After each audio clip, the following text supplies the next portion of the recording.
Qarang, ajib holatda yangi farzand ko'rgan ayoldan deydilar, hattoki namozi ham so'ralmaydi.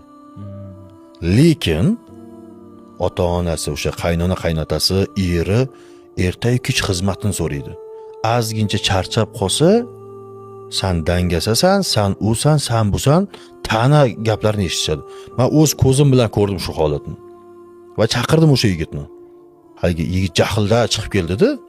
Nima bo'ldi desam, shunaqa ish qilmaydi, yotib qoladi.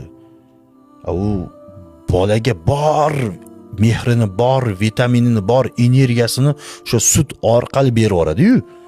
Azgincha dam olsin desam, ota-onaning xizmatini qilish kerak, kelin-ku debdi.